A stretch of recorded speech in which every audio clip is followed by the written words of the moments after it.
It's a little intro. It's a little intro. That's the weirdest way to do a little intro. Welcome back to Still Single. I hate this intro. I hate what No, we're we're doing. in it. Nope. No. Zero chance that we are getting another intro. So save it, Bobby. Save This is the intro. Bobby Oh, intro. Bobby intro. Welcome back to Still Single. We're joined today by Natalie Bell. The true story about Natalie Bell is that I found her on TikTok and I was like, oh, she's got a great perspective. So then I slid into her DMs being like, I really like your content and we should connect sometime. It was not a slide per se. It was genuinely like I would like to collaborate. But I, yeah. And so it's just funny now that in the episode we talk about the DM slide and what that is. And what if she read yours? I'd be like, that's me. No, my initial DM went along the lines of like I really like your content. I'm resonating with it. I'm going through a breakup and like thank you for sharing. Because when I first connected with her, it was like I had just started posting on TikTok and I was like, damn, like TikTok is like real. Like people are really sharing. So yeah, guys. So today's episode, we're gonna talk about Natalie's breakup. She was in a 10-year relationship with her high school sweetheart. They got engaged and then broke up. And we'll talk about some tools to help get through breakups. And we'll also talk about her life coaching business and, ways to grow and self-empowerment. And it's going to be great. That was a great intro. Was that a good intro? It was good. You told a lot of information. I don't know if people need to then listen after you giving all that information. Did I bury the lead a little bit? I might have buried the lead, but that's okay. Enjoy the app. Yes, I love when Alex just hits. That's when I've had enough of the small talk back and forth. I just hit record, and then we're in. And now we're in, and we're back. We're back with the Still Single podcast. We're joined today by Natalie Bell. Natalie, I thank you for being here. By the way, thank you for having me. I'm excited to be here. This is great. This is actually my first time meeting Natalie. I've been following her on TikTok and Instagram for about like 9 months. And asked Natalie to be on the podcast. And I wanted to just get the four of us on a call and kind of chat through. We've all gone through breakups and wanted to kind of take today to maybe talk a little bit about your experience in your breakup and what you've learned and how you're now like empowering others in their growth journey. But first, Jordan, Alex, do you guys have anything to say just to like give Natalie a really warm welcome to Still Single? That felt like we were in grade school and like, does anybody have anything nice to say? Right. Like, yeah. She's new to the class, so say something nice, give her a gift that we all planned and all that. We're not savages, Rob. I don't know. You guys are just like quiet and I'm trying to like make her feel welcome. And I don't know, like just want to make how a podcast work is usually like one person talks at a time. And we've been doing a handful of these where you allow like person to have the floor and you're just teeing her up. There we go. We love good tee up. So Natalie, do you want to quickly share like the content that you've been making and kind of the story that you've been sharing on your socials over the last year or so? Sure. Yeah. I have been like passionate about social media and sharing on social media it's probably been like 4 or 5 years now, before even COVID. So I went through actually a pretty bad breakup like 4 or 5 years ago. I was engaged and with somebody for 10 years. So that's kind of like what jump started me sharing a lot more on social media, is like me healing through that journey. With like the boom of TikTok, I was like, I need to take the opportunity to like share on another platform and like get more content out, connect with more people. And then I started a life coaching business last year. And it's been a lot of like dating, relationship conversations and coaching. So my content has kind of geared towards like dating and relationships, but also mental health still. And so yeah, just spreading content and good vibes and support to other people. Awesome. Yeah, I can relate. I also had an engagement fall through. Were you guys, What? I imagine, were you guys living together? Yeah. Nice. And I mean, you were together for 10 years and then what can you share a little bit about like what happened in the relationship and where things went south? Yeah, I would say we were like high school sweethearts. So I Nice. think when you're together from such a young age, there's a possibility that you can grow together or you could grow apart. And I think as we started to get older, we just started to grow apart. We were just misaligned with like communication styles and love languages. And it's just like, there's almost like an immaturity when you're going from like such a young age to then like trying to like make it work in adulthood kind of a relationship. So we just like struggled to really align. And Mm. so, there were like different red flags throughout the relationship that I was young and naive and just looked over and didn't stand up for myself like I should have. And I lacked like the self-love and self-worth.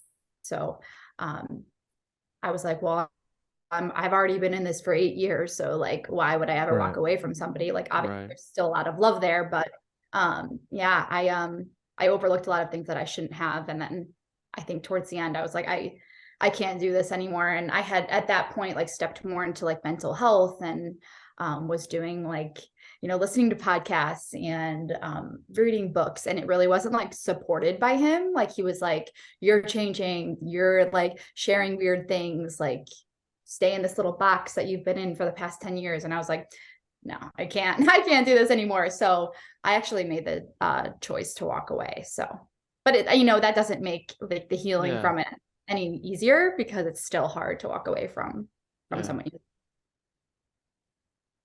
Yeah, for Yeah, sure.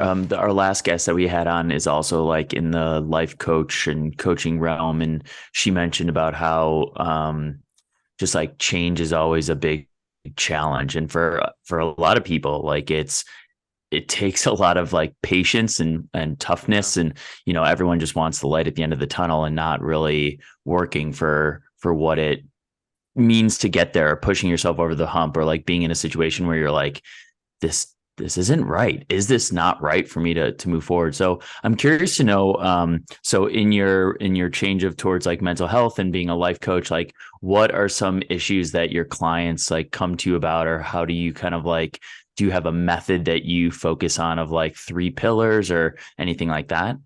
I have kind of like an overarching like life coaching is like I think of it as this big umbrella and then there's so much that falls under it. But Mm-hmm. I would say like more so like mental health, self-love, and then like dating and relationships. I think they kind of go hand in hand though.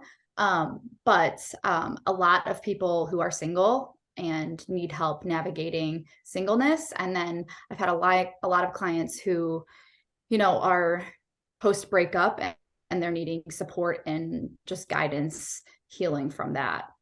So that's where most of them will kind I of. mean, I definitely had a high school sweetheart, and there was conversations about us getting married and having life together. And I think back, like we started dating when we were 16, and we dated for 7 years, until I finally, I was just like, I knew kind of in my gut that this wasn't it. And also, I didn't really like the person that I was in that Right. relationship compared to like kind of where I am now as a man.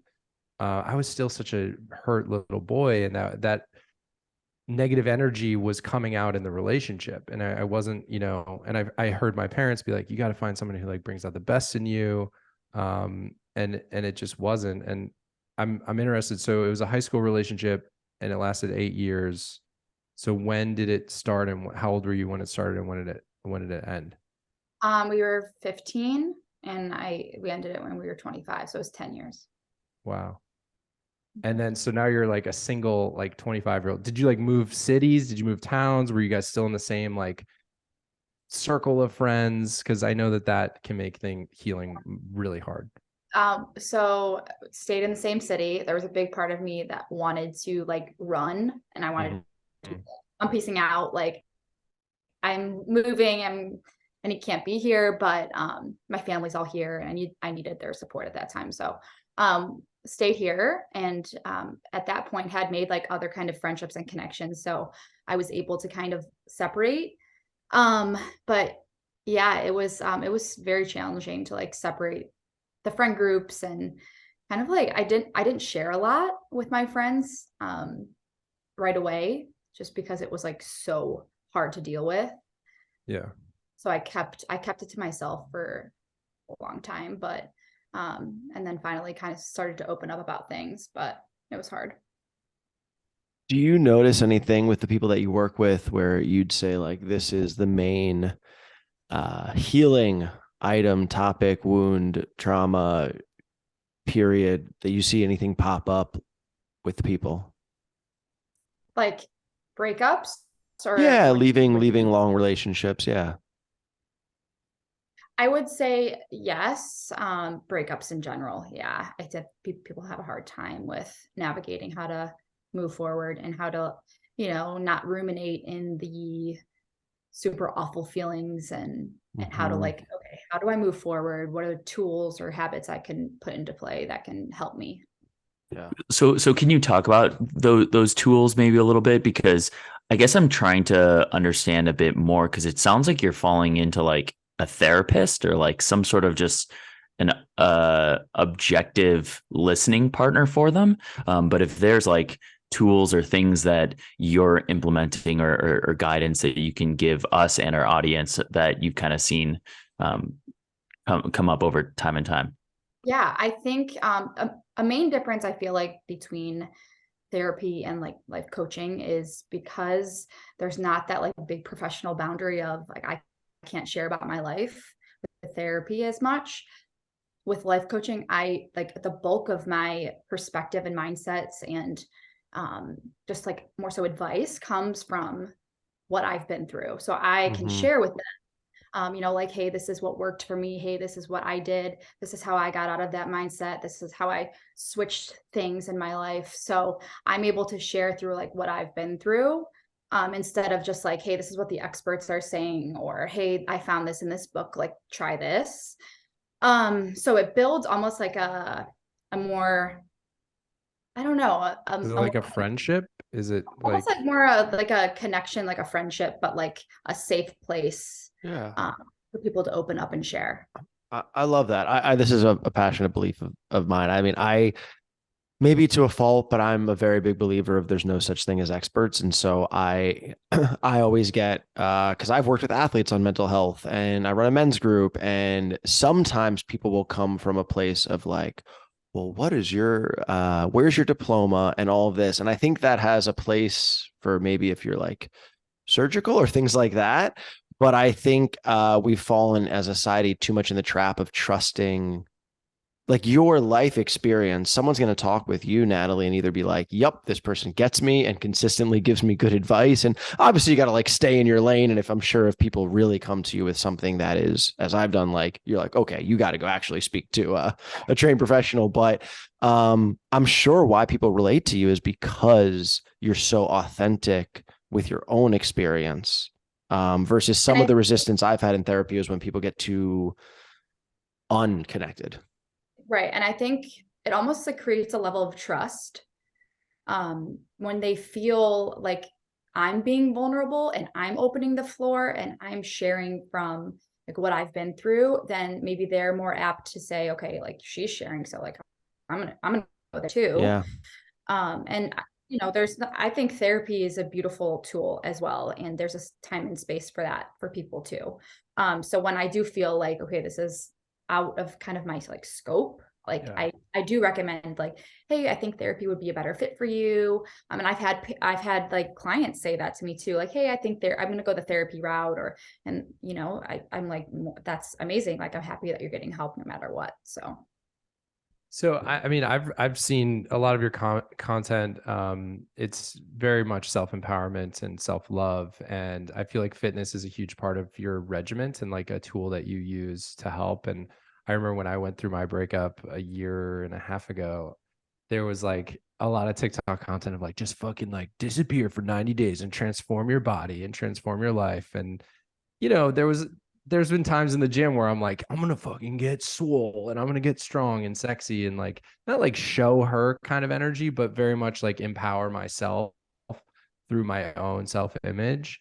And I don't know from a female perspective or if it's different, but like, is there that kind of like pump up energy that you share with some of your clients in terms of fitness and like transformation?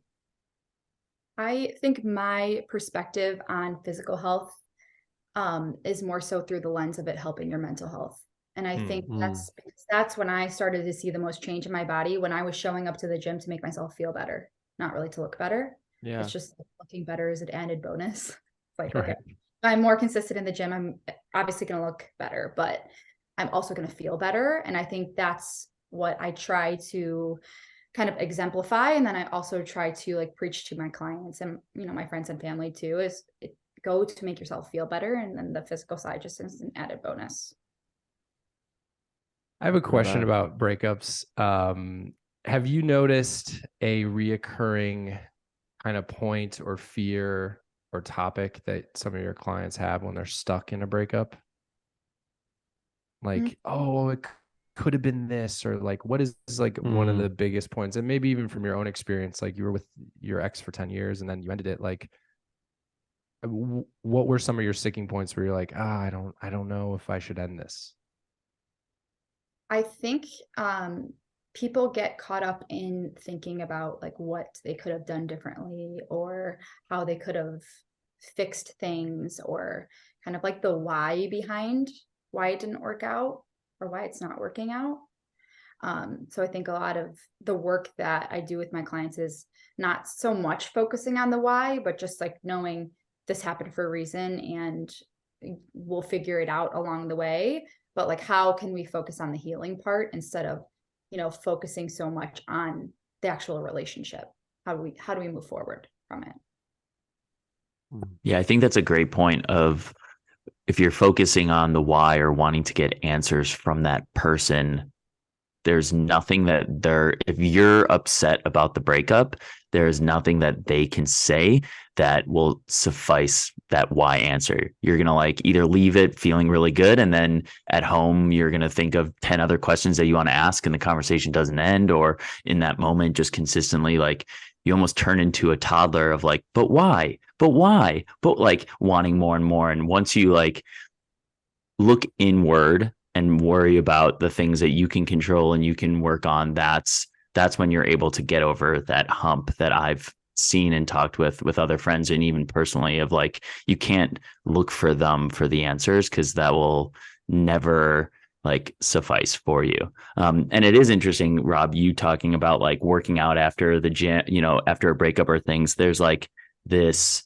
cultural thought process of like who wins the breakup, like right. You know, or like the first time you guys run into each other like 6 months later is like, do you know, like what direction are you going? Are you like, you know, a recluse, or are you thriving, or how are you going about it? And you know, the more that I've thought about presenting this kind of question, it's more of just like each relationship comes into our lives and we should all just like learn and continue to want to grow. Like we shouldn't just be like, that was like, I peaked in high school, so I'm just going to like, nothing else can matter. Like that was the best relationship I'll ever be in, or that was the best that I was going to be in. And then you guys, you know, it should all be learning stages and stepping stones.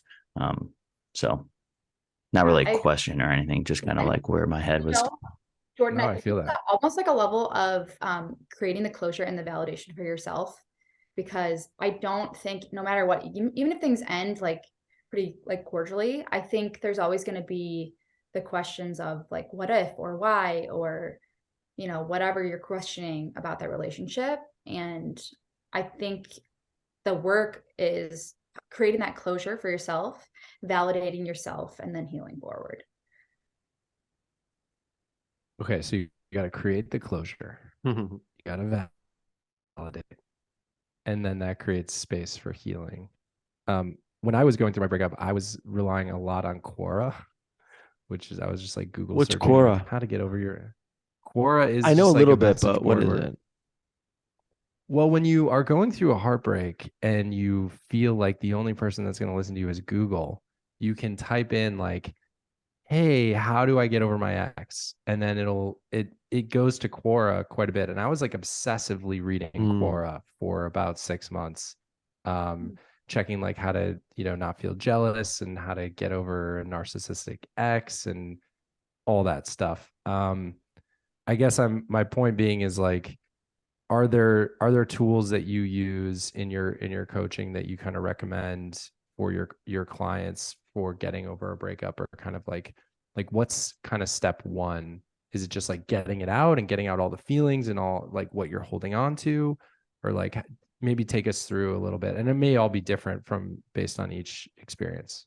Yeah, it's definitely client based, but I think a big part of it is sharing. It's holding a safe place for them to, first of all, like just dive into what they've been through, how they've been feeling. I think just getting that, like almost like a vent session. I call it kind of like word vomiting, like somebody just like lays it all kind of on you.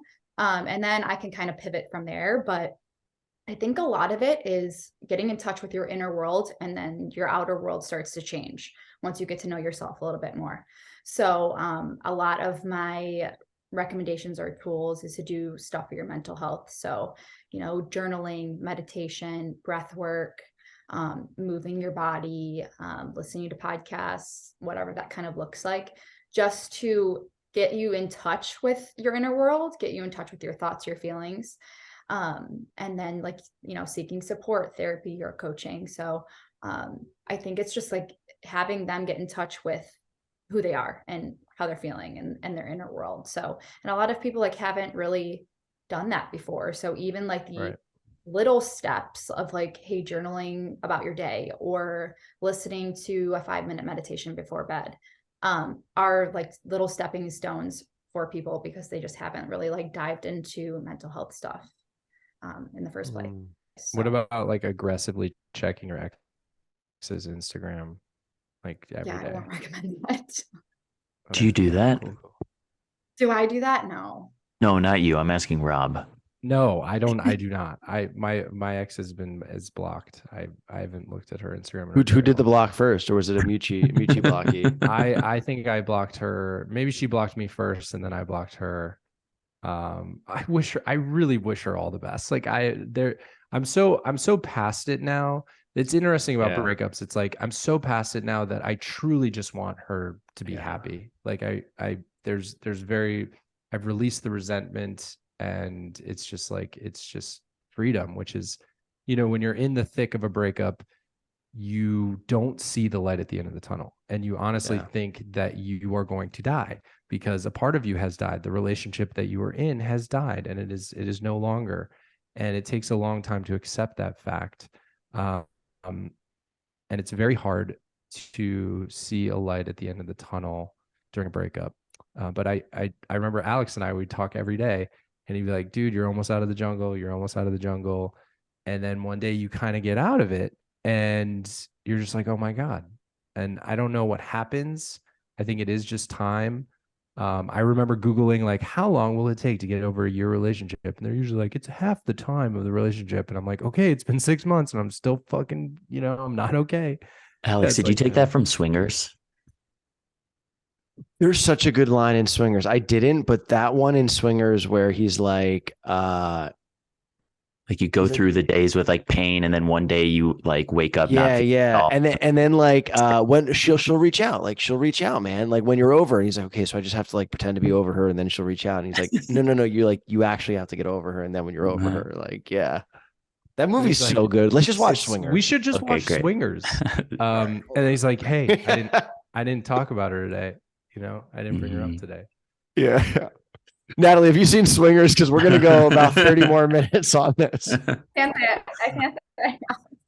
But I'm going to go watch it. You have to watch it just for the voicemail scene, just to be like, if you want to botch getting a girl's number, and the follow up to that is it's so brutal. Good. It's so good. Oh, it's funny. Sorry to derail us on movie talk. I just get so. We just dive into a rom-com draft. Okay, here are the subjects. Here are the picks. Jon Favreau. Oh gosh. So Natalie, all right. So you broke up with your ex at 25, 10-year relationship. How soon after did you start dating again?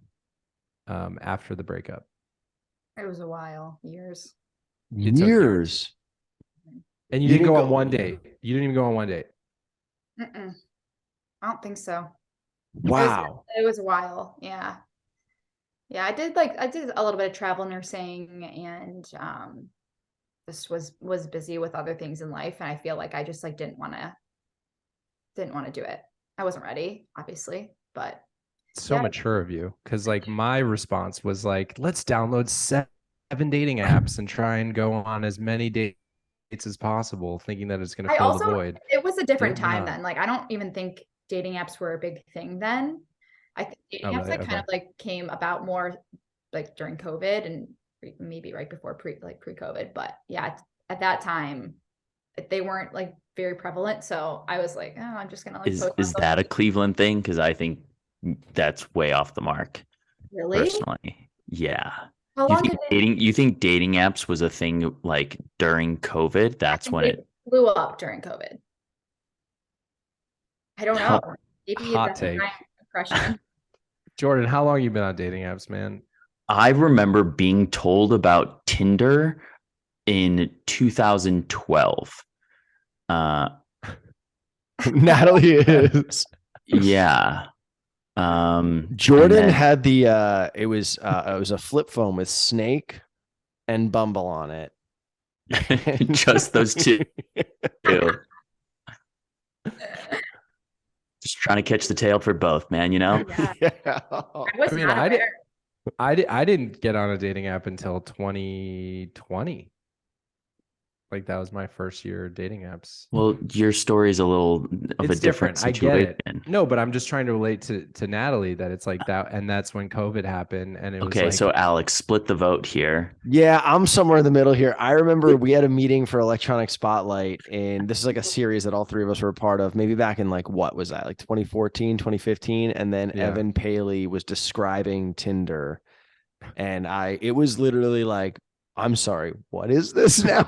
Like, Yeah, Come again? my coworker was like, "Dude, you have to check this out," and I just thought it like didn't think it was real or anything, but yeah, I specifically remember being in the NFL offices during that time. wow. But yeah, everyone has their own path and journey of finding certain things when it comes. So I get it. I just wasn't. I mean, I've never been on the dating app, so You've I never must been on a be dating app? nice ending. Oh the my episode. God. Good for you, Natalie. She's like, I'm not an addict like you. I think So- they're great. They're great opportunities, but yeah, I'm not. All right. Well, I'm gonna dive a little bit deeper here, Natalie. Okay, so you took a few years off, traveled, you started sharing content. Did you start going on dates after you started sharing content in this space? I don't go on a lot of dates, you guys. I don't casually date a lot. It wasn't probably until last 2 years that I've even been like really pursuing it more. I think that's awesome. So I intentionally date more so than like casually dating. Let's unpack that for those of us. What is intentional versus casual? Yeah. I think it's more so because I'm not on apps. I think it's just there's power in numbers on the apps, and I feel like the kind of like the situationships or connections that I've had have come from just my Instagram, like DMs, and like being in the same city or being, connected through a different, if it's out of state, like connected through like my brother lives in Chicago, so I've met like a few guys in Chicago, things like that. So it's more so just being a little bit not like picky, but just not going out with just a bunch of people. I saw this meme yesterday that was someone was like, I established my intentions and now my phone is dry, and someone's like, do you want attention or intention?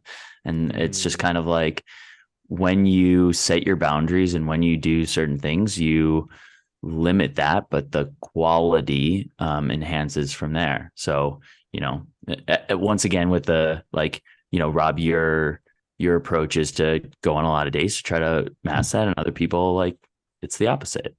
Whoa, don't just throw me under the bus of going on a lot of days.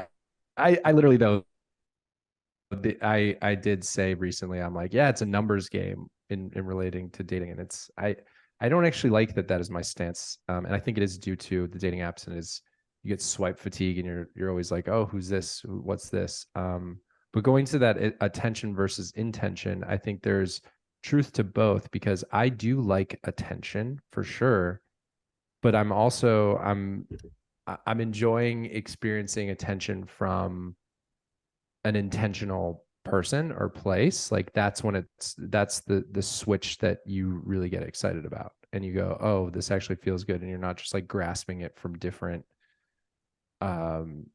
dating app matches or different people you're talking to. It's like once that attention is actually driven by one person, that's when you go, oh, maybe there is something here right now, and I should lean into this.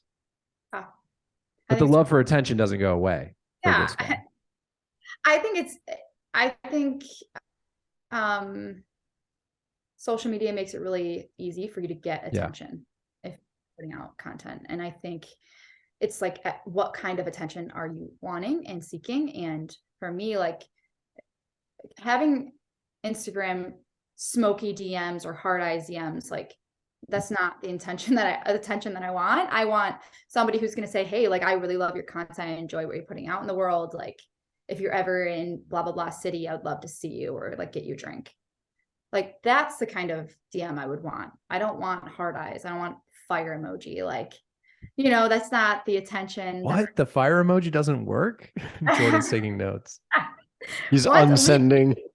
Maybe once there's like an established connection, send the fire. But yeah, for me, that just doesn't do much for me. Yeah, I mean, it's the effort, right? It's like showing that they actually care, and they're interested in you, aside from just fire, you know, just hotness or attraction. Yes. Alex, have you experienced any DMs where you're just like, hey, Jordan, have you? I've gotten them from you. But it makes my day. Yeah, I think everyone has. I think not everyone has. I think so. I think I'm not gonna say everyone has, but I think a lot of people nowadays in our IG reality, where you have almost like an avatar. I don't, yes, we all like have followings and work on social media in different capacities and different reach and all that. But I think even, I don't know, like I've had partners in the past who like get DM slides, and it's from someone they used to work with, or someone from their high school or college who reconnected or had a crush on them. And so I actually think that's where I guess I say everyone gets them. Yeah, let's break down the DM slide for a second. Okay, Natalie, you said a heart emoji or fire emoji, it's not doing it for you. But if a guy slides in your DM, happens to be attractive and, you know, seems like a nice guy, and he's like, I like your content, I would like to take you out for a drink. Does it stroke your ego at all that he's finding you through Instagram versus, I mean, isn't that any pickup kind of strokes the ego, or no? No, I don't think so. I think it's the way that I share on social media. I like to think I'm the same in person, and I think I'm just like, I genuinely just like share authentically. So it's like I always say, like, kind of my Instagram is like my dating app. Like, I just put myself out there, and whoever connects with it. So if they are connecting with it, they're not really connecting with like the ego, like the whatever, but they're connecting with like who I am, what I'm actually sharing. Yeah. It's presenting like more depth. Like it's a connection point that goes deeper, of like, you post a thirst trap and then got the attention that you were seeking, of just like, yes, you do look fired, you know, as opposed to you being like, my fig tree is doing the, like, thriving. It's like, oh, how do you do that? Like, you know, figs are so, you know, whatever. Like, I think Alex, is that a fake tree behind you? Oh, it's 100% a fake tree. I'm staying in Airbnb. It's like, I think it's the most fake. Yeah. Dude, you should water it. but certain things like that of like, oh, Rob, the Chicago Bears, like whatever, because you have the football behind you. Just like there's connection points that go beyond just of like, yes, it's the obvious, like you're sending that DM because you find them attractive. Yes. Like you don't need to like overemphasize that. And I also think it is more work as well, because like guys are so dumb when it comes to like DMs and outreach and just like their initial like connection, that they just assume that girls want to be told that they're like pretty and whatever, but like they're to expand beyond that, and you need to find that connection is what you're establishing. And so yeah, I get that. I think it sets you apart because, if you're a attractive male or female and somebody slides in with, just talking about your physical features, like it on some level, it's almost like a shallow response. Mm-hmm. When you're sliding into someone's DMs and saying like, hey, I see what you're doing and I like really appreciate who you are and like how you share on social media, or hey, you posted this and I like really resonated with this, I just wanted to say thank you. And then kind of like lead the conversation with that, and then see how she responds or he responds, and then kind of take it to the next level from there. And it goes into what we've talked about a bunch of times on here, is that like, if you find that person attractive, you can almost say, and like, you just need a baseline introduction to like open up the conversation that goes beyond just looks. And so, that is a little shooting your shot, but it's being a little more clever with it. Like, you don't need to have this like, stand up joke, like knock, knock thing or whatever, but it is just like that barrier of entry that if you do find them if they find you attractive, you can kind of just like come in, but you have to set yourself apart with your communication. And what you choose to notice about somebody, I think stands out to me.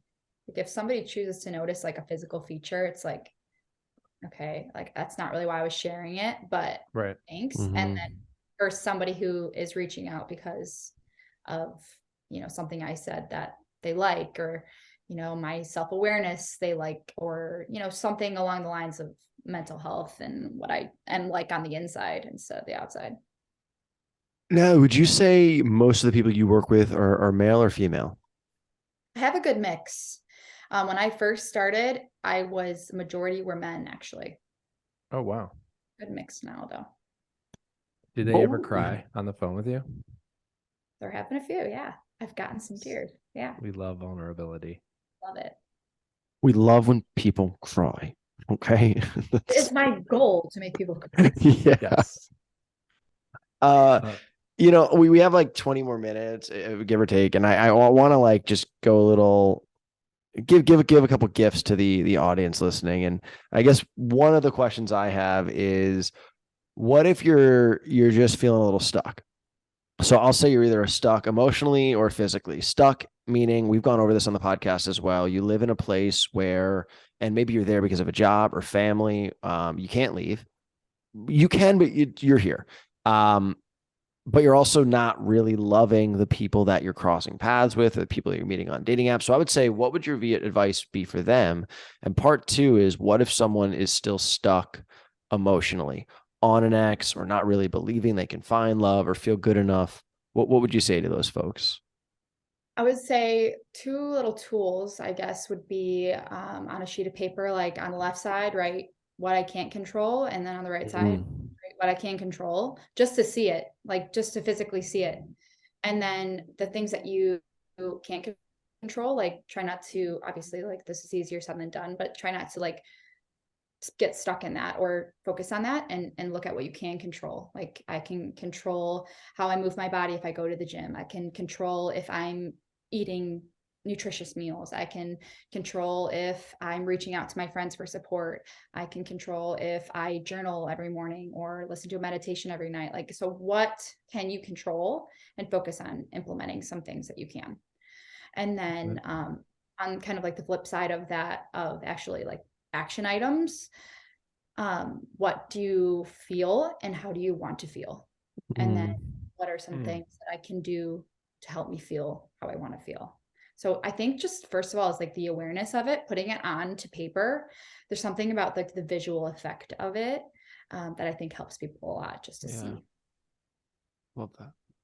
And in terms of like getting stuck, because I was definitely stuck in like a rumination loop where I was ruminating quite often that if I had only done this better, I should have done this. You know, I have a daughter, like if my daughter had behaved this way, I took a lot of blame. And maybe that's just like how I respond to things. But like, do you have any like tricks of, you know, just stopping the loop or the rumination? I think affirming yourself is huge. And I always say we're all doing the best that we can with where we're at, no matter like what that looks like. So it's so easy for us to look back and say, wow, I like should have done XYZ, but you also are in a totally different mindset with new like perspectives in things that you've learned since then. So you can't judge who you were then because you were doing the best that you could. So I think it's just affirming that fact. And it's like, okay, now that I know better, like how can I do better moving forward, or in a new relationship, how can I show up better? So I think it's just knowing that like you were doing the best that you could, and telling yourself that like every day if that's what it takes. I love that. Yeah.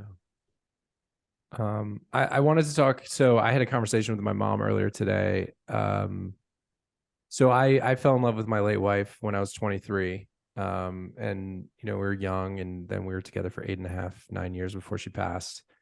And my mom mentioned, you know, that infatuated love that I felt at 23, I may not feel the same in the next relationship or the next love of my life. And I kind of pushed back a little bit because I argued, I said, well, then I won't feel fulfilled. I'll be in like an unfulfilling relationship if I don't feel that level of infatuation. So my question to you, and obviously, you know, you fell in love at 15, you were with your ex for 10 years. I mean, you were infatuated with him.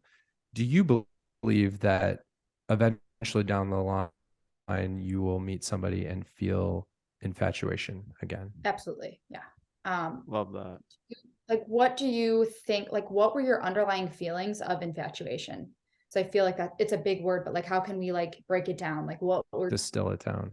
like, what were your feelings inside your body? I mean, true, like feeling so lucky to like spend time with her and like be in her presence, feeling such a calm. Also just like the attraction was just off the charts, like the physical attraction, the intellectual attraction was off the charts. Um, and just a total like acceptance of who I am. Um, those those are the ones that are coming to mind.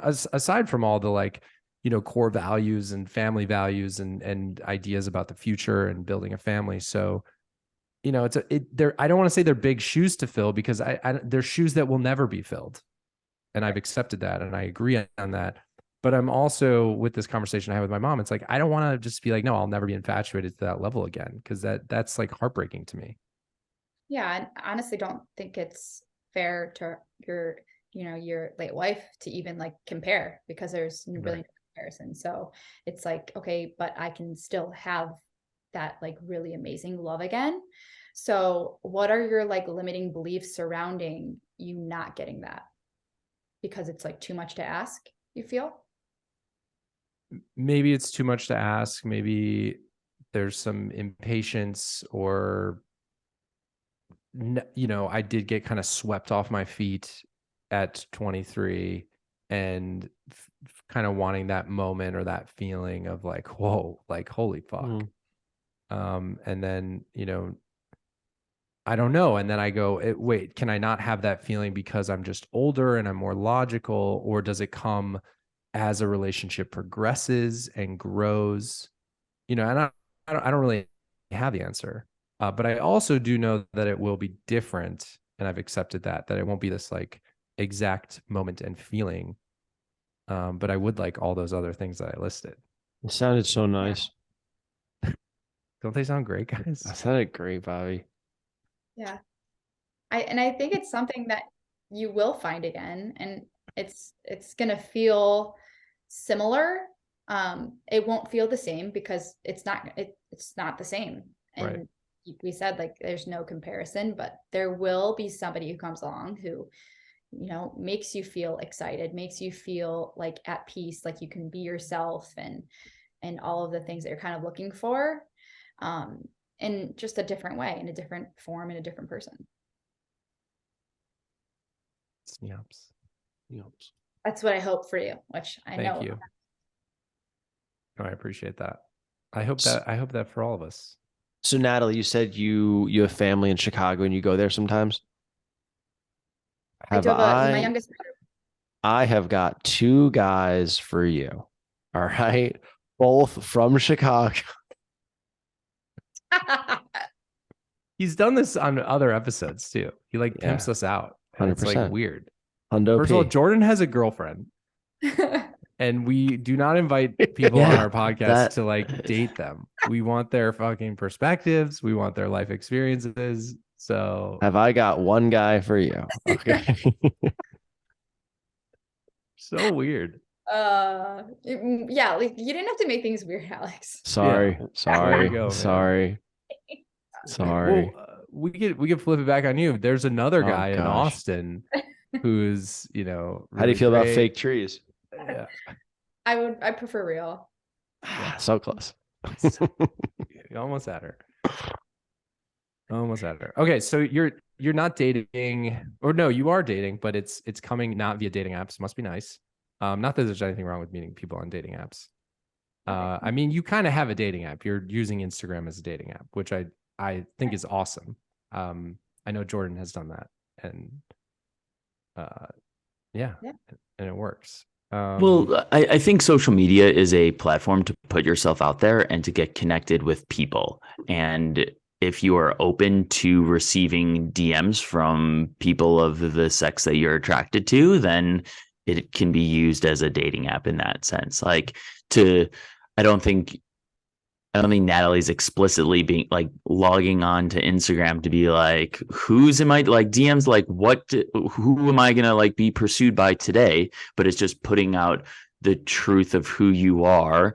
And like we've talked about in the past of like, you know, the universe, the energy around that is that what you put out in the manifestation will be received by what you're hopefully like seeking. So I think it's along the same lines. Like if you think about a dating app, it's you make a profile and you send DMs. It's like, okay, well, that's what Instagram is. You know, it's just not only focused. Like for me, it's not only focused on obviously dating. It's just my whole life.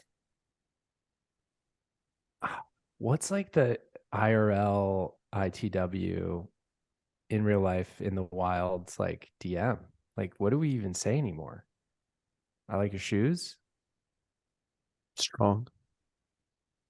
I mean, what do you usually say? Like, have you DM'd a girl? Like, what do you usually say? I'll be like, hi.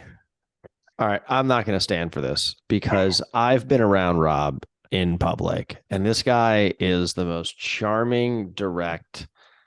I've given him my phone number 30 times. So I'm not going to stand here while Rob does the, oh shucks, I don't know how to be in the wild. He's 6'9". He comes in, he looks you dead in the eyes with vulnerability and is just so genuine. It's flooring. Okay, Rob, what's the last DM that you sent? Can you pull it up? Sure. love this. Like a genuine one. Not just like I am genuine. Not the fire emoji one.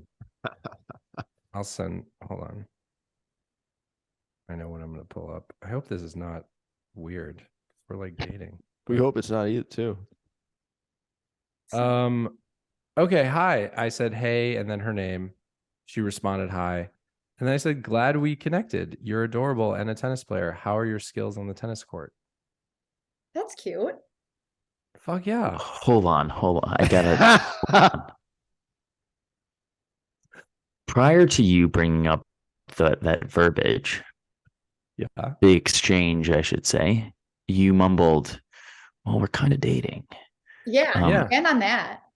Thank you, Natalie. There's nothing to share. I'm gonna see if I can find one of mine. Yeah, find one of yours. let's put a pin in that one, Jay. But yeah, it was a good opener. I'd say it's a good opener. Uh, I want to hear Natalie's. I want to hear the guys that DM you. you want to hear the guys? Yeah, and I want to hear one that you're like, oh, that was nice, and then I want to hear one that's like, what a weirdo.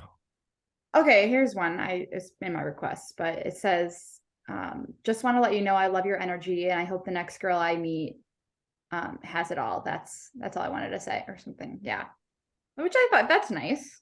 And was he attractive? Wait. That was picking you. That feels more like a breakup. Like I'm hoping that the next girl has it all. Is that? Well, It's almost like because we'll probably self-defeating. never. Yeah. Yeah, I don't know. That was a weird one. But it was, I you get ever what you're see saying. him? It was genuine. You know, it was, yeah. I don't know. Some of these are so bad, you guys. Say one, Yeah. please, just for our audience. They need it. They need it. Hey, Natalie, exclamation point. What are you most excited about looking forward to this year? I hate that. Yeah, it's the worst. Well, like it's so open ended, and then that puts like Natalie's like, man, I have like, or whoever's receiving that is like, cool, I have like 15 things. I don't know this person. How much am I really trying to? And then you end up responding with some like baseline response, and then like if you were actually interested, you're like, cool, you want to do that? Like, well, it's just so open-ended. It kind of sounds like phishing too. Like you ever get an email and it's like, are you involved in business? Have we got a product for you? Yeah. It's like making you like have to think and do work almost of just like, man, what are my goals? And then what do I want to share with someone who I've never talked to before that like, okay, I think they're cute, but like, yeah, all right. And then they live across the country too. So do I even like, that kind of stuff. So like here's another one. This is nice. Just wanted to let you know I just caught a couple of your TikToks and it was so refreshing on my perspective. Just wanted to say thanks. You have the most hype content. Hell yeah. That's nice. That's great. super nice and genuine. Yeah. That's super sweet. So there's some examples. What not and what to do. I hate the one, I'll get some DMs sometimes. Hi, how are you? It's like, I don't want to talk to you, stranger. Yeah, no. It's like complimenting them on something that's not about their physical appearance. Right. Well, I think this really does apply to dating app openers and dating one line, saying hi to somebody in the wild. It's like you try and genuinely connect with someone. Don't do a superficial, you're hot or I like this. It's like really try and connect with someone and do it succinctly and genuinely. And yeah, and I think the more that you can do that with just anyone, like same sex or even like just your friends, just the more that you can compliment people out in the wild and like via DMs or whatever, responding to stories, like the more comfortable you'll feel. The opposite sex. So like authenticity and vulnerability work. Yeah, every time. Every time, baby. That's right, boys. Heard it here first. Still single. Oh. Natalie, what's the best place for people to stay connected with you and work with you? I have my coaching business is chatswithnat.com.